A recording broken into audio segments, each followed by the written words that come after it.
అందమైన చర్మ సౌందర్యం మీ సొంతం. Second aqua radiance deep cleansing gel.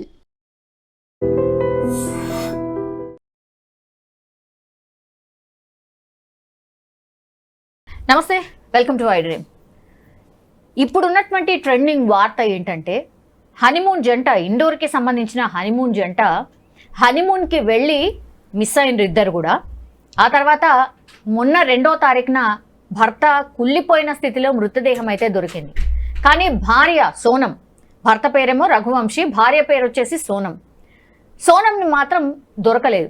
మరి ఏంటి, అనేక అనుమానాలు వ్యక్తమైనాయి. పోలీసులు వాళ్ళ స్టైల్లో వాళ్ళు విచారణ చేస్తారు. ఈ కేసుని దర్యాప్తు ఎట్లా చేయాలనో వాళ్ళందరికీ తెలుసు. కాబట్టి ఎప్పుడైతే పోలీసులు దర్యాప్తు ముమ్మరం చేసారో ప్రతి క్లూను వాళ్ళు వెతుక్కుంటూ వెళ్తున్న క్రమంలో వాళ్ళకి అసలు మైండ్ బ్లాంక్ అనమాట. అట్లాంటి విషయాలు వెలుగులోకి వచ్చినాయి. ఏకంగా ఈ సోనం అంటే భార్యనే భర్తను చంపించిన పరిస్థితి. మాట్లాడదాం అసలు ఈ కేసులో ఏమై ఉంటుంది ఏంటి అనేది. ఇప్పుడు ప్రాథమిక విచారణ అయితే జరుగుతోంది. ఇంకా కూడా లోతైన దర్యాప్తు పోలీసులు చేస్తున్నటువంటి క్రమంలో ఈ కేసులో ఏమై ఉండొచ్చు ఏంటి అనేది మాట్లాడే ప్రయత్నం చేద్దాం. మనతో పాటు జాయిన్ అవుతున్నారు సోషల్ యాక్టివిటిస్ట్ కృష్ణకుమారి గారు. మ్యామ్ నమస్తే. మ్యామ్, మీరు చూసే ఉంటారు, ఫాలో అయ్యే ఉంటారు. జస్ట్ మొన్న మేలో 11వ తారీఖున మ్యారేజ్ అయింది ma'am. Generally honeymoon very common కాబట్టి వాళ్ళు అట్లా మేఘాలయకి హనీమూన్కి వెళ్ళింది. 20 తారీఖున హనీమూన్కి వెళ్తే 22 తారీఖు నుంచి వాళ్ళు మిస్సింగ్ మ్యామ్. లోయలు, లోతైన అడవులు ఇవన్నీ ఉన్నాయి కాబట్టి అక్కడ ఏమైనా జరిగిందా, ఏమైనా అటాక్ జరిగిందా, ఏమైందా ఏంటా అనేది ఈ దాంట్లో దర్యాప్తు చేస్తున్నటువంటి క్రమంలో భర్త డెడ్ బాడీ ఆఫ్టర్ 10 డేస్ దొరికింది. ఇంకా కూడా సోనంది దొరకలేదు. అప్పుడు అనుమానం వ్యక్తమై సర్చ్ చేసినప్పుడు ఇప్పుడు ఏకంగా అసలు ఆమెనే భర్తను చంపింది అని ఇప్పుడు ఆ విషయం అయితే బయటకు వచ్చింది. ఏమై ఉంటుంది మ్యామ్ అసలు?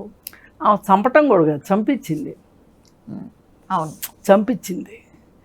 అయితే ఇక్కడ క్లియర్ కట్గా మనకు అర్థమయ్యేది ఏంటి అంటే ఆమె తన జీవితంలో నుంచి అతన్ని పంపించేయాలనుకుంది. సింపుల్ కదా ఇది, ఇంతేగా. అవును, కావాలనుకున్న ఇంతకంటే శత్రుత్వం ఉంటుందని నేను అనుకోను. అవును, పంపించేయాలి అనుకున్నప్పుడు ఇది ఆడవాళ్ళకైనా వర్తిస్తుంది, మగవాళ్ళకైనా వర్తిస్తుంది. మీరు కలిసి బతకడం మీకు ఇష్టం లేదు అనిపించినప్పుడు 100 మార్గాలు ఉన్నాయి విడిపోవటానికి. కానీ వీళ్ళు దురదృష్టవశాత్తు కొంతమంది వాళ్ళని ఈ లోకంలో లేకుండా చేయాలని చూస్తున్నారు. ఇది మగవాళ్ళు ఎక్కువగా చేస్తారు, ఆడవాళ్ళు తక్కువగా చేస్తారు. పర్సంటేజ్లా చేసేవాళ్ళ పర్సంటేజ్ అండ్ నేను మనుషులందరినీ జనరలైజ్ చేయట్లేదు. ఇలా చెయ్యాలి అనుకునే వాళ్ళు రకరకాల మార్గాలు వెతుక్కుంటారు. సరే, నాకు ఇవి ఇష్టం లేదు, అసలు ఇష్టం లేకుండా పెళ్ళి చేసుకోవాల్సి వచ్చింది, లేదు చేసుకున్న తర్వాత నచ్చలేదు, ఈమెను నా జీవితంలో లేకుండా, లేదంటే ఆమె నా జీవితంలో లేకుండా చేసుకోవడానికి మార్గాలు ఏంటి అని అన్వేషించాలి, మగవాళ్ళైనా ఆడవాళ్ళైనా. ఈ మార్గాల్లో సురక్షితమైన మార్గం ఏంటి అంటే వాళ్ళకి నొప్పిలేంది, మీకు నొప్పిలేంది. అఫ్కోర్స్ విడాకులు బాధాకరమే, కాదని నేను అనట్లా. కానీ మీరు డిసైడ్ అయిపోయిన తర్వాత మీరు డిసైడ్ అయినట్లు ఉండండి. కానీ రెండో వాళ్ళ జీవితాలను బలి తీసుకునే హక్కు మీకు లేదు. ఇది ఆడవాళ్ళు తీసుకున్నా మగవాళ్ళు తీసుకున్నా ఎవరు చేసినా ఇది చాలా తప్పు. అసలు ఈ హత్యలు అనేవి అంటే వ్యాపారస్తుల్లో, భాగస్వాముల్లో తగాదాలు వస్తే హత్యలు చేయించటము, లేకపోతే చుట్టాల్లో ఆస్తి తగాదాల్లో హత్యలు చేయించటము, అలాగే పిల్లలు తల్లిదండ్రులను హత్య చేయడము, ఈ మధ్య చేయడం కూడా కాదు, కొంతమంది మూర్ఖంగా చేసేస్తున్నారు.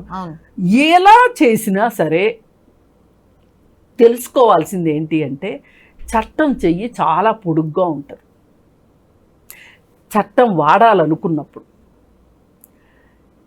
ఇక్కడ వేరే ఇన్ఫ్లుయెన్సెస్ ఏమీ పనిచేయలే. మర్డర్ చేయించింది, దర్యాప్తు జరుగుతుంటే దర్యాప్తులో భాగంగా అమ్మాయికి అర్థమైపోయింది నేను దొరికిపోయాను అని చెప్పేస్తే ఇలాంటి పరిస్థితుల్లో కాస్త సరైన తల్లిదండ్రులు అయితే ఏం మాట్లాడతారంటే ఆవేశంలో ఇక్కడ కూడా ఇన్సిడెంట్ జరిగినప్పుడు పిల్లల గురించి పిల్లలు ఏదన్నా ఇలాంటి పొరపాట్లు చేస్తే తల్లిదండ్రులు కొంతమంది చాలా గొప్పగా మాట్లాడిన తల్లిదండ్రులను మనం చూసాం, గొప్పగా మాట్లాడిన భార్యల్ని చూసాం. చట్టం తన పని తాను చేసుకునివ్వండి, వాళ్ళు చేసింది తప్పే అని. వాళ్ళు అక్షరాస్యుల నిరక్షరాస్యుల అని చూస్తే నిరక్షరాస్యులు అయి ఉంటారు. మీరు ఎక్కడన్నా చెక్ చేసుకోండి. ఇక్కడ ఇదేంటంటే పొగరేంటి అంటే ఇది ఎంతో కొంత డబ్బున్న కుటుంబం అయి ఉంటుంది, అలాగే చదువుకున్న కుటుంబం, ఎంతో కొంత పలుకుబడి కూడా ఉన్నది. ఆ బలుపు బాగా ఉన్నట్లుంది ఈ కుటుంబానికి. ఈ కుటుంబమే చాలా బలుపుగా వ్యవహరిస్తుంది. ఇక్కడ ఆ అమ్మాయి చేసిందే తప్పైతే అసలు ఆ తల్లిదండ్రులు ఆ మాట అనడం ఏంటండి?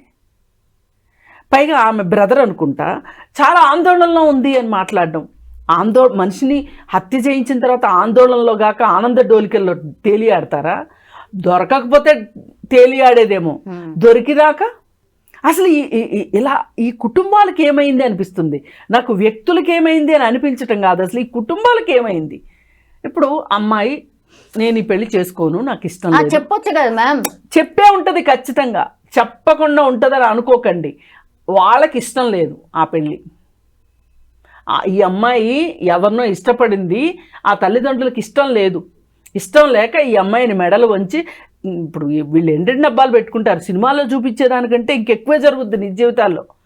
సినిమాల్లోనే తక్కువ చూపిస్తారు. ఇంకా నన్ను అడిగితే ఇంక మేము చచ్చిపోతాం, ఎమోషనల్ బ్లాక్మెయిల్స్ చేయడం, అది చేయటం ఇది చేయడం, నీకు ఆస్తిలో చిల్లిగా రాదని చెప్పటం, ఇప్పటిదాకా బతికిన బతుకు నీకు ఈ బతుకు ఉండదు అని చెప్పటం, ఇవన్నీ చేస్తారు. ఇవన్నీ చేస్తే అసలు ఆ అవకాశం ఏదో వాళ్ళు తీసుకునేవాళ్ళు. మామూలుగా ఏది ఈ పెళ్ళి కాకుండా వాళ్ళకి నచ్చని అబ్బాయిని చేసుకుని ఉన్నట్లయితే ఈ పని అదో ఆ తల్లిదండ్రులు చేసేవాళ్ళు. ఇప్పుడు ఆ కుటుంబం స్వరూపం అర్థమైంది కాబట్టి నేను చెప్తున్నా. ఆ బలుపుకి వచ్చే అవుట్కమ్ ఏంటి అంటే హత్యలే. మేమేం చేసినా చెల్లుబాటు అయిపోతుంది. ఇప్పుడు ఈ అమ్మాయి చెప్పుంటుంది, నాకు వేరే అబ్బాయి ఇష్టం అంటే ఆ అబ్బాయి అంతస్తు ఏంటి, అబ్బాయి కులం ఏంటి, మంచి ఏంటి, చెడు ఏంటి, బేరీజులు వేసుకుని ఉంటారు. వేసుకుని నో కుదరదు అనేసరికి ఈ అమ్మాయి కూడా తాత్కాలికంగా సరే చూద్దాం, ఇట్లాంటి కేసు నా దగ్గర కూడా ఒకటి వచ్చింది అంటే చంపలేదులే కానీ వదిలించుకుంది ఆ అమ్మాయి చాలా సింపుల్గా. ఆ అమ్మాయి ఏమనుకుందంటే పెళ్ళి తప్పేలా అనిపించట్లేదు, ఓకే చేసుకున్న తర్వాత ఆ అబ్బాయితో బాగుంటే సరి, ఆ అబ్బాయితో బాగలేకపోతే విడాకులు తీసుకుందాం, చంపాలి అని అనుకోలే, విడాకులు తీసుకుందాం. నిజంగానే అమ్మాయి విడాకులు తీసుకుందండి, వేరే అతన్ని పెళ్లి చేసుకుంది. అంతకుముందు ఆ అబ్బాయిని పెళ్లి చేసుకుంటానంటే ఆ ఇంట్లో వాళ్ళు ఒప్పుకోలే, ఇప్పుడు చచ్చినట్టు ఒప్పుకున్నారు. ఎన్ని పెళ్ళిళ్ళని క్యాన్సిల్ చేస్తారు? అంటే నేనేమంటున్నానంటే మీకు వేరే వాళ్ళని పెళ్లి చేసుకోవాలి అని ఉన్నప్పుడు తల్లిదండ్రులు మిమ్మల్ని ఏ ప్రలోభాలకు పెట్టినా ఏం చేసినా మీరు లొంగకండి. మీకు నిజంగా అంత ప్రేమే ఉంటే, ఇప్పుడు ఏమైంది, వాళ్ళ జీవితం నాశనమైంది. ఇప్పుడు ఈ పెళ్లి చేసుకున్న అతని జీవితం, ఇతను చనిపోయాడు. ఇప్పుడు బహుశా ఈమె ఎవరినైతే పెళ్లి చేసుకోవాలనుకుందో అతనే ఈ సుఫారీ గ్యాంగులు వీటన్నిటితోటి మాట్లాడి అంతా హెల్ప్ చేస్తుంటాడు ఈ అమ్మాయికి. అంతే అయి ఉంటుంది మ్యామ్. డబ్బు ఏమో పెట్టుండొచ్చు, అతను చేసుంటాడు ఈ పని. ఇప్పుడు అతను లోపలికి వెళ్ళి నువ్వు లోపలికి వెళ్ళి నీ కుటుంబం పరువు పోగొట్టి అబాస్పాలైపోయి, వీటన్నిటికన్నా నాకు బాధ నువ్వు జైలుకి వెళ్తావా సస్తావా ఏమవుతావు నీ గురించి కాదు కన్సర్న్. ఆ అబ్బాయికి ఏం పాపం పుణ్యం సంబంధం లేదు. ఆ తల్లిదండ్రులు వాళ్ళు బతికున్నంతకాలం వాళ్ళ కొడుకు గురించి ఏడుస్తారా ఏడవరా? అంతే. ఇది ఈ చిన్న లాజిక్ తల్లిదండ్రులు మిస్ అవుతున్నారు, పిల్లలు మిస్ అవుతున్నారండి. ఎక్కడ కూడా అంటే అనుమానం కూడా రాలేదట మ్యామ్. చాలా బాగుందట, చాలా మంచిగా బిహేవ్ చేసిందట ఆ వారం రోజులు. ఇప్పుడు పెళ్లి సెటిల్ అయిన కంటే ముందు కూడా ఇప్పుడు జనరల్లీ కలుస్తున్నారు, మాట్లాడుతున్నారు. నేను చెప్తుంది అదే. వీళ్ళు ఏం చేస్తారంటే నిజంగా వాళ్ళ మీద కూడా ప్రేమ ఉంది పూర్తిగా అని నేను అనుకోను. నిజంగా వాళ్ళ మీద కూడా ప్రేమ ఉండుంటే, మొదటి ప్రియుడి పట్ల కూడా అంత ప్రేమ ఉంటే వీళ్ళతో అంత బాగుండదు కదా. ఆమె ఏమనుకుందంటే అతనితో గడిపిన దానికి ఇతనితో గడుపుతున్న దానికి బేరీ చేసుకుంది, వేసుకుని అతనే నచ్చాడు ఈమెకి. జస్ట్ వారం రోజులే కదా మ్యామ్, ఏం తెలుస్తుంది? ఏమో అండి వీళ్ళకి ఇప్పుడు ఇప్పుడు ఇప్పుడు తరం ఎలా ఉన్నారు, ఒక ఫోన్ కొని ఆ ఫోన్ మీద ముచ్చట తీరేలోపు ఇంకొక వెర్షన్ వచ్చేస్తుంది. అవునా? ఎస్. మనుషుల్ని వీళ్ళు వస్తువుల్లా చూస్తున్నారు, గాడ్జెట్స్ అంతే. ఇంతకంటే ఇంకేం కారణం ఉండుంటుంది చెప్పండి?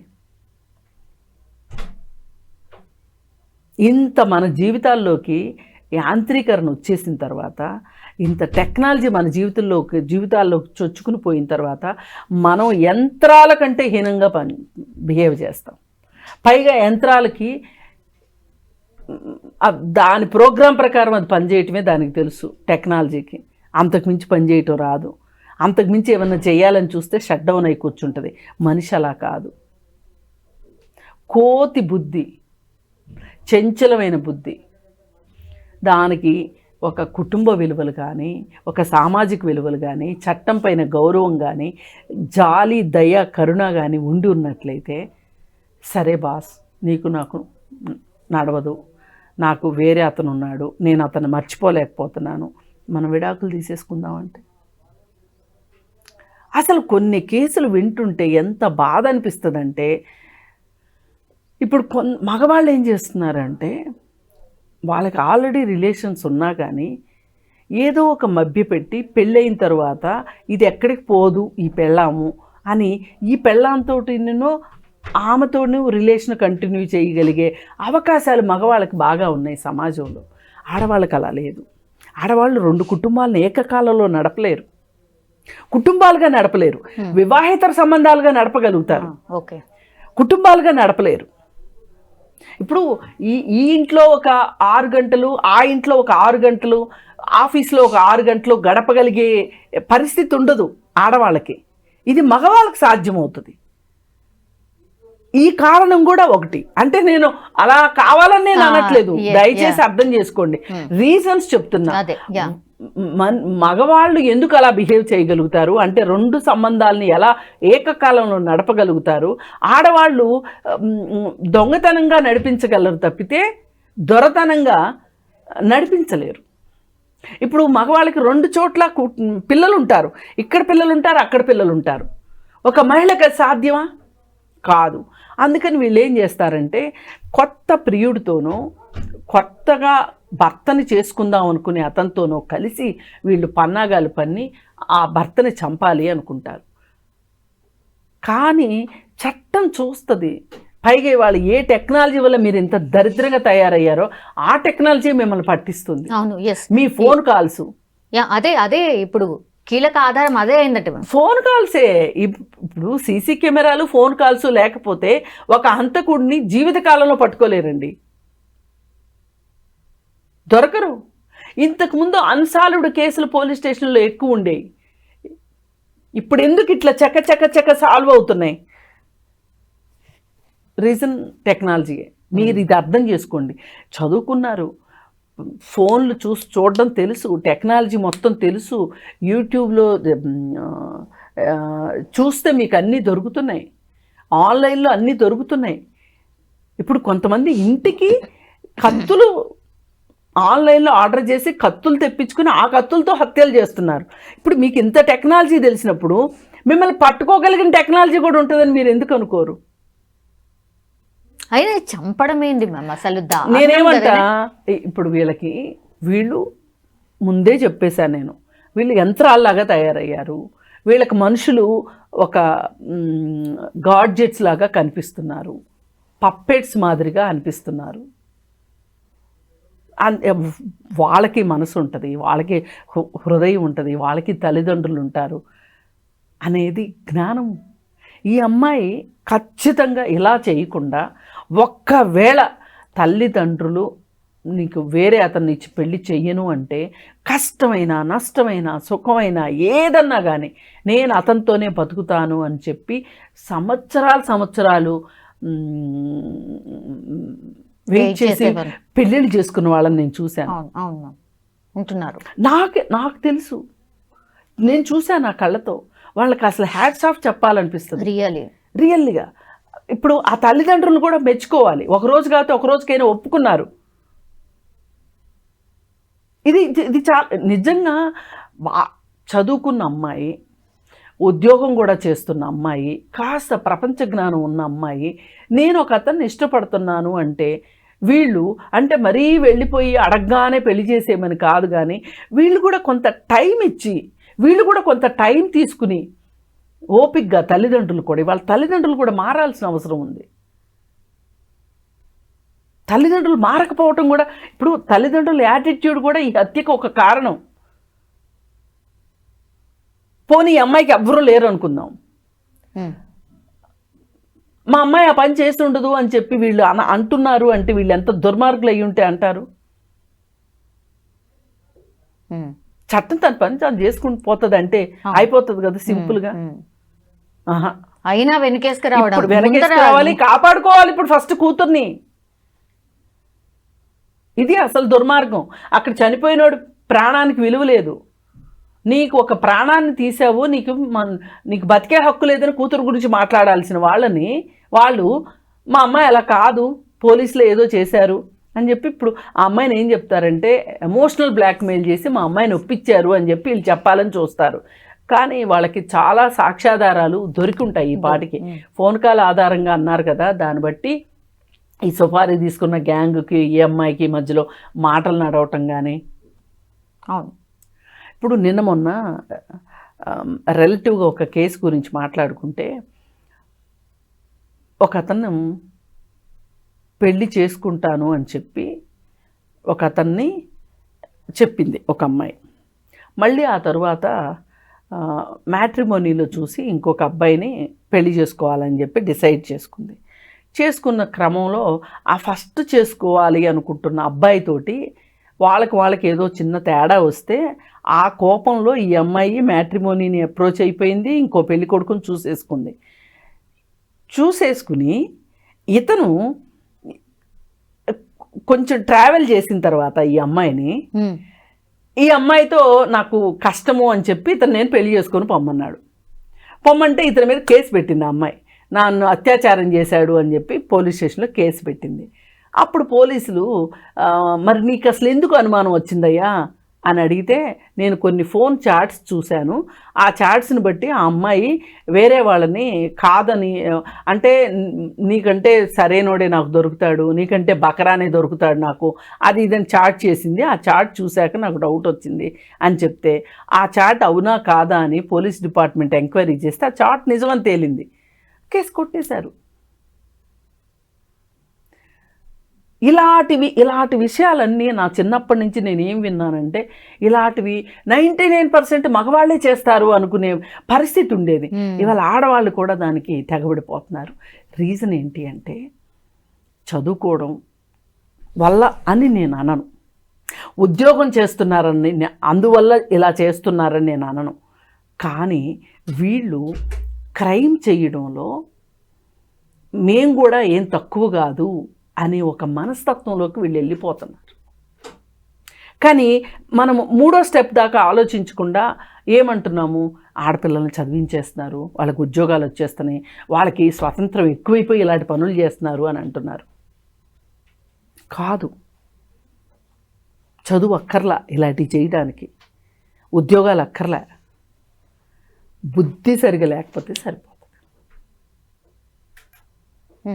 టెక్నాలజీ, మితిమీరిన టెక్నాలజీ కాదే వీళ్ళకి ప్రాక్టికాలిటీ తగ్గిపోయింది.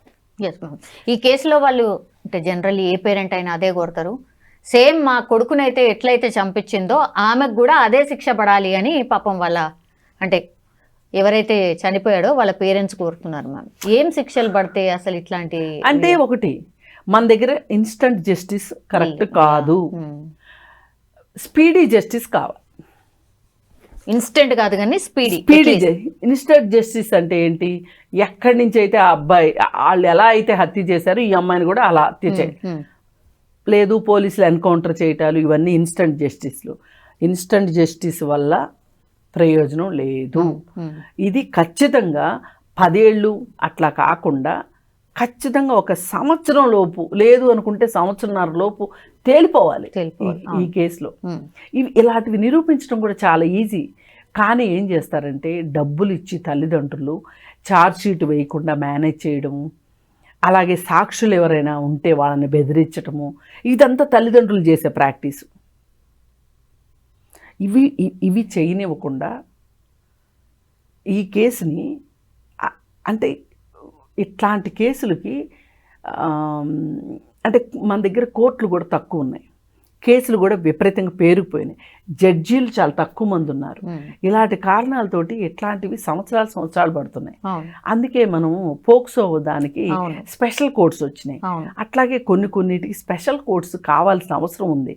ఇది ఫ్యామిలీ రిలేటెడ్ కేసు కాబట్టి ఈ ఫ్యామిలీ రిలేటెడ్ కోర్టులో గనక ఇది క్రిమినల్ కేసు లాగా కాకుండా, క్రిమినాలిటీ ఉంది కానీ ఇది ఛేదించవలసింది మటుకు ఫ్యామిలీ కోర్టుకి ఇస్తే గనక ఫ్యామిలీ కోర్టులో తక్కువ ఉంటాయి కేసులు. కాబట్టి త్వరితగతిన న్యాయం జరగాలి. ఇట్లాంటి వాటిని ఎక్కువ ప్రచారం చేయాలి. ఇప్పుడు పోలీసులు కూడా ఏం కోరుకుంటున్నారంటే, న్యాయస్థానాలు కూడా ఏం కోరుకుంటున్నాయంటే, నేరం జరిగినప్పుడు మాట్లాడతారు మీలాంటి వాళ్ళందరూ, కానీ ఒక తీర్పు వచ్చినప్పుడు మీరు మాట్లాడరు,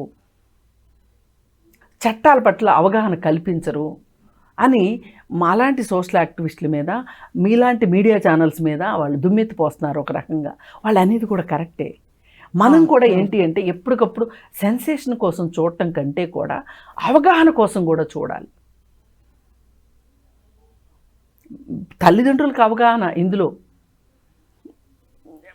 ఆ అమ్మాయికి అవగాహన, అంతేగాని ఇప్పుడు ఆ అబ్బాయికి అవగాహన లేదను, ఆ అబ్బాయి తల్లిదండ్రులకు అవగాహన లేదు అని అనడం చాలా తప్పు. ఎందుకంటే అసలు అంత అనుమానమే ఉంటే ఇంకా పెళ్ళిళ్ళు ఎలా అవుతాయి? అవు కదా. అందుకని తల్లిదండ్రులు పిల్లల కన్సెన్సెస్ ఏంటి? ఇప్పుడు మగపిల్లలు కూడా కొంతమంది భార్యలను హత్య చేసేవాళ్ళు ఎందుకు చేస్తారు అంటే, అడ్డు తొలగించుకోవాలని ఎందుకు అనుకుంటారు అంటే, మేము ఇంకో అమ్మాయిని ఇష్టపడ్డాము, ఆ అమ్మాయికి డబ్బులు లేవు, ఒప్పుకోండి అని అడుగుతారు. పాపం పిల్లలు, తల్లిదండ్రులు ఒప్పుకోరు. మేము చచ్చిపోతాం, నీకు ఆస్తిలో వాటా ఇవ్వం, అది ఇది అని చెప్పి పెళ్లి చేసేస్తారు బలవంతంగా. చేసేసిన తర్వాత వీళ్ళకి ఈ అమ్మాయితో వాళ్ళు సరిగా ఉండలేరు. ఎగ్జాక్ట్గా ఈ అమ్మాయి పరిస్థితే. కాకపోతే ఏంటంటే, నేను ఇందాక ఫస్ట్లో చెప్పాను చూడండి, సొసైటీ నామ్స్ ప్రకారం ఇద్దరిని మెయింటైన్ చేయొచ్చు అనే ఒక వెసులుబాటుతోటి మగవాడు మెయింటైన్ చేసేస్తా. అందులో కూడా చాలా కష్టాలు ఉంటాయి. అది కూడా వాడేదో తెగ సుఖపడిపోతున్నాడని నేను అనట్లా. అవకాశం ఉంది, అవకాశాన్ని వాడతారు వాళ్ళు. వీళ్ళకి అవకాశం లేదు కాబట్టి వీళ్ళు ఒక మోటు పద్ధతిని ఎంచుకుంటున్నారు. ఇది చాలా చాలా ఆడపిల్లలు కూడా ఆలోచించాల్సిన అవసరం ఉంది. మీరు ఇష్టపడిన వాళ్ళనే పెళ్లి చేసుకోవాలి అని అనుకుంటే గనక ఇంకొకరి జీవితాలను మీరు నాశనం చెయ్యొద్దు.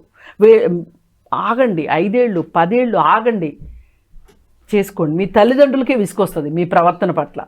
అంటే వీళ్ళు ఇంత గట్టిగా ఉన్నారు అంటే సరే కానీ చావని అని, ఇష్టం ఉన్నా ఇష్టం లేకపోయినా చేసిన వాళ్ళని చూశాను నేను. అవును. అందుకని ఏంటంటే తల్లిదండ్రులు మారాలి, పిల్లలు మారాలి.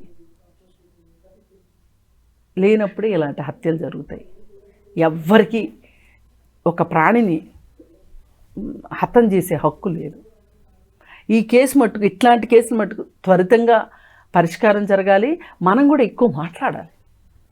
Yes ma'am, sure ma'am. Thank you. నిజంగా ప్రస్తుతం ఉన్నటువంటి సమాజం దేనికి ప్రయారిటీ ఇస్తుంది? ఆర్థిక సంబంధాల చుట్టూ మాత్రమే తిరుగుతుంది. మళ్ళీ ఎన్నికలంగానే చాలా విరక్తి కలుగుతాను. మంచి అనిపిస్తుంది కదా, లేడీస్ కూడా ఛాలెంజింగ్ జాబ్స్ చేసినప్పుడు చాలా బాగుంటది. ట్రాఫిక్ అసిస్టెంట్స్ గా నియమించిన ట్రాన్స్జెండర్స్ అందరితో సాల్యూట్ చేయించుకుంటున్నారు. ఫుడ్ డెలివరీ ఇవ్వటానికి వెళ్ళినటువంటి డెలివరీ బాయ్ అనిల్ పై కళ్ళ ముందు